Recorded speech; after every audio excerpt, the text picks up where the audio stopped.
Good day, everyone. As usual, we will continue discussing essential topics about introduction to the philosophy of the human person. And again, we will actually review and discuss the learning activity sheet as provided by DepEd to the students in senior high school. So, if you're ready, let's get it on.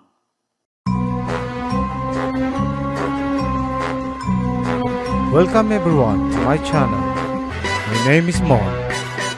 Sir Mon.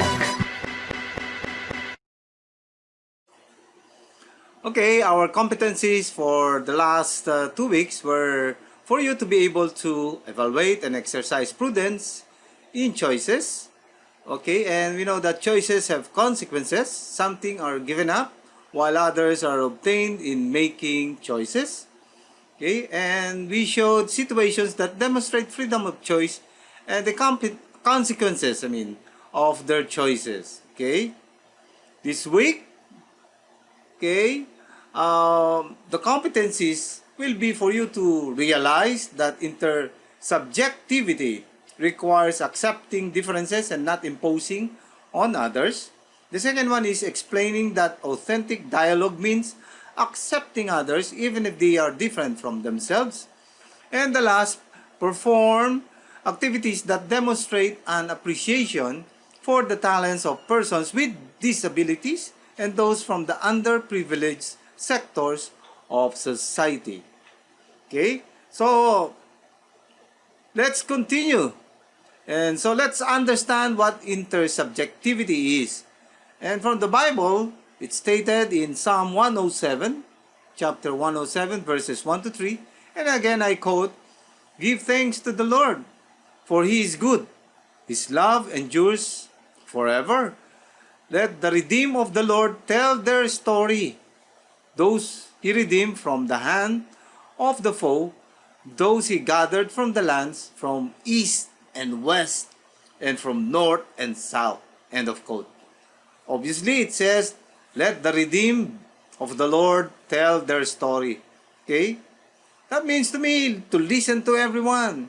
Tell their stories, good or bad stories, especially if we are in no position, okay, to judge a person whether the person is redeemed or not of the Lord. Allow yourselves to listen. Okay? So, philosopher Edmund Husserl in 1859 said something, okay, that it is most simply stated as in defining intersubjectivity, okay, as the interchange of thoughts and feelings, both conscious and unconscious, between two persons or subjects, as facilitated by empathy. There is this word, empathy. Here we use the word interchange, okay, meaning at least two points of view are being presented, maybe similar points of view or different points of view. To understand intersubjectivity, it is necessary to illustrate what it is. It can be illustrated by the perception or experience of reality from within one's own perspective, both conscious and unconscious, and necessarily limited by the boundary or horizon of one's own worldview. Siyempre, yun lang yung na-experience ko, hanggang dun lang yung naisip ko, of course, no? But then if I've studied something more than that, then I can exchange my idea beyond what I have experienced, right? And necessarily limited, yun nga sinasabi, no? Limited by the boundary or horizons of one's own worldview. The keywords are own perspective, limited, and own worldview. The term intersubjectivity has several usages in social sciences, such as cognitive agreement between individuals, yan, nagkasundo kayo, or groups, or on the contrary, relating simultaneously to others out of two diverging subjective perspectives, as in the acts of lying or presenting oneself somewhat differently in different social situations. Again, parang makaka-relate na naman yung nangyayari nito sa Estados Unidos, no? we will have a very long discussion on this, okay? Anyway, we have 2 weeks to discuss intersubjectivity. Okay, now, we continue. Realize that intersubjectivity requires accepting differences, okay? And not imposing on others. Oh, yan. We all live in the world surrounded by different people with different backgrounds and personalities, of course, no? Lalo na sa politics, no? Especially on that. Relating with others and settling our differences is not always an easy task, but it's a task that we have to embrace since we all desire to live peacefully in a world or even in a country or even in a city, okay, that we share with them, okay, no matter how different they are to us, okay. Since we also benefit from living with others, like security and companionship, you know, we try to establish harmonious relationships with other people, right? Some could say that relationship is a blessing, although some would find it more of a curse, lalo na kasama mo yung hindi mo gusto, kaaway, no? Some relationships last longer and touches more lives, while other relationships ended even before the relation takes root. Yan na, relation, ha? Trust or suspicion, authentic communication, or lies. Yan, kasinungalingan. And dishonesty and conditional love or self-interest are just some of the possible causes of strengthening or breaking human relationships. How could we achieve and maintain good and fulfilling relationship with others who are different from us? Tell me, how do you establish a good and fulfilling relationship? Okay? Well, in this lesson, we will be enlightened by a more important kind of relationship anchored on the concept of intersubjectivity, in which I and the others, okay, are seen more as complementary. Complements, nagko-complement. Hindi yung complimentary ticket, no? Complementing, as in yung pinag-aralan nyo sa geometry. To each other rather than simply a means to some selfish ends. Intersubjectivity is a kind of relationship which is considered the subject-to-subject or person-to-person way of relating. Okay? Let's take a look at what Jurgen Habermas, okay, have to say. Okay? Jurgen Habermas' theory of communicate action, okay, will inform us that the authentic form of communication, which would be instrumental to the setting up of intersubjective relationship. Martin Buber's I, thou, yan, relationship. Si Martin Buber, no, meron siyang concept. I, thou. Ako, ikaw. Yan. Relationship. On the other hand, explains the importance of encountering the other person as a person. A you. Okay? Ikaw. In contrast to an object. Okay? An it. In order to assure authentic relationship. Okay? Parang tinitingnan mo yung kasalamuha mo na subject, hindi object. Yan. Lastly, Emmanuel Levinas. Meron siyang sinulat din, Face of the Other. Yun ang niya sinulat, no? Explains not so much on relationship, but on our ethical duty to others as the basis of relating with them. Okay? All of these theories will guide us in understanding problems in human relationship. Find its solution on how we see, accept, and treat the others. Yun, others, ne?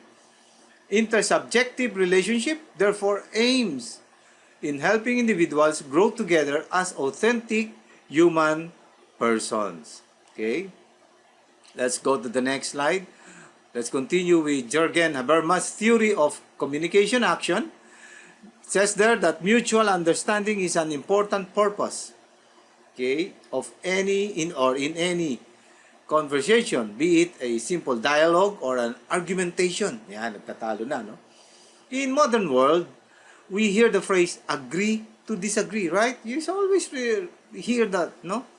Thoughts are refined, relationship is deepened, trust in each other, and confidence in oneself are built through communication. When people converse, bridges are constructed. Yan. Strangers become friends, and individuals turn into a society of people. Life experiences, however, proves that this is not always the case. And that's true. In fact, it is common to see that individuals with different backgrounds, such as the way of thinking, believing, and behaving, could easily come into conflict when they communicate. And to avoid arriving at that point, Jurgen Habermas introduces a path leading to a mutual understanding through the theory of communication. Yan, balik tayo uli sa communication. He first introduces various forms of action that human beings use, like conflict, competition, strategic action, that facilitate understanding, but he singled out speech actions, for he believes that speeches or dialogues are principal means by which understanding is achieved. He formulates 4 tests or validity claims on comprehensibility, yan, comprehensibility, yung how you comprehend, no, what is being discussed. Truth. The third one is truthfulness. Truth and truthfulness. I don't know why these two are different. And rightness, that must occur in conversation to achieve mutual understanding. Okay? So, according to Jurgen, everyone who engages in a speech, act, or dialogue has to fulfill the following. Okay. There are a number of things, no? 1, 2, 3, 4, like 4 different things that he was talking about. Okay? Okay. Both speakers, number 1, and bearer and hearer must use comprehensible expression in which they both understand. The second one, okay, we will discuss all of them in detail, is that the speaker should use a true proposition so that the hearer can share in the speaker's knowledge. And the third one, the speaker must be truthful in his intention in order to gain trust from the hearer. And the last one, both speaker and hearer must agree on the right remarks with respect to a recognized normative background. Okay, class. There are quite a number of slides, and we might cut our discussion and divide the whole session into 2, okay, so that we will be able to understand fully what each of these things that Jurgen is talking about. Okay, so first I'll discuss the first one. Both speaker and bearer and hearer, must use comprehensible expression in which they both understand. Well, the universal validity claim of Habermas on comprehensibility pertains to the use of ordinary language. This is important, no? Language is very important. If the meaning of a word or statement is defined by the ordinary language in which both speaker and hearer are familiar with, then for sure, understanding will be achieved, especially if the ordinary language is the native language of both speaker and hearer. Well, this is very obvious, no? In many cases, even in the Philippines, people from the north, when they talk, and the hearer is somebody from the south, or vice versa, no? Somebody from the south, meaning to say from the Visayan region or from Mindanao, when they speak, and the hearer is from, let's say, from Ilocos, okay, from Pampanga, from Bulacan. You know, there are a lot of difficulties in understanding what they're talking about.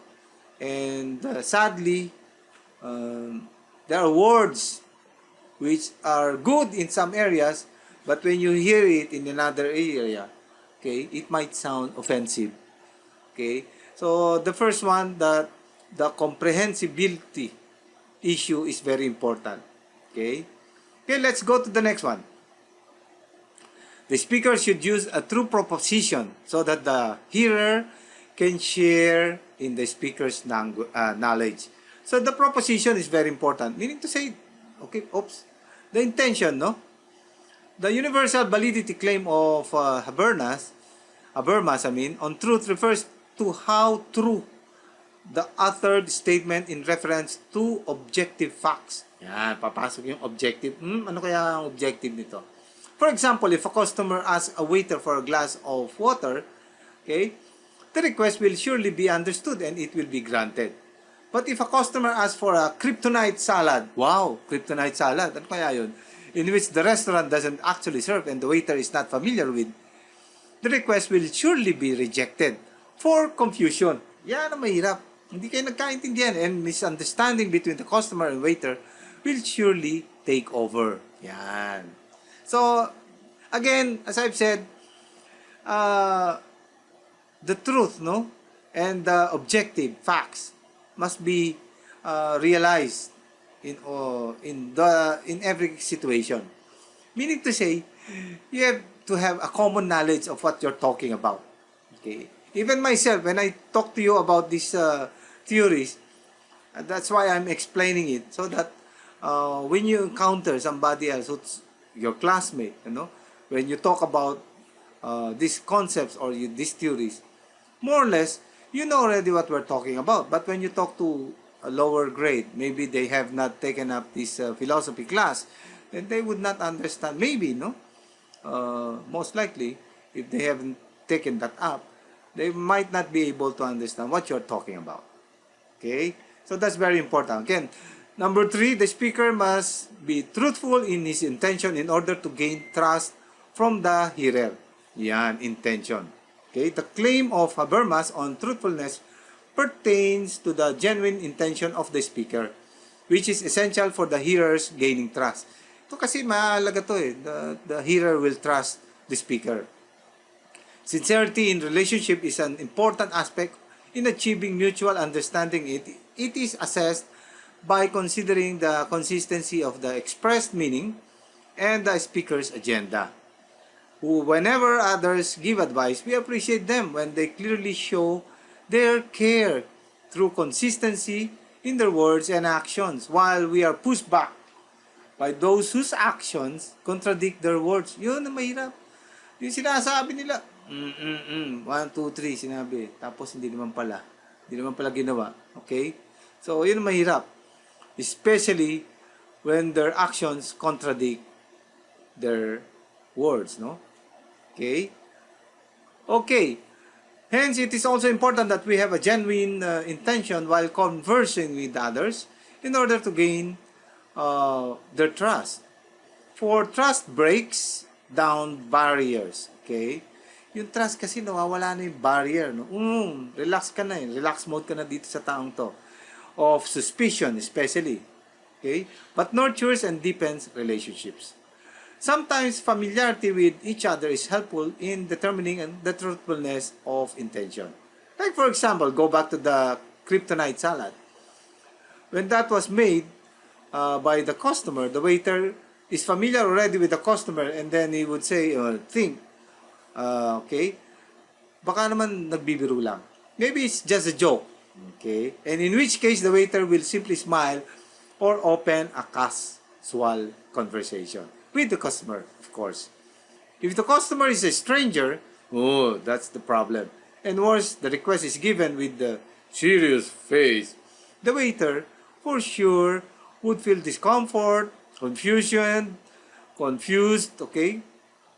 And perhaps even threatened by the customer's behavior. These feelings become now a hindrance for understanding and the beginning of rejection.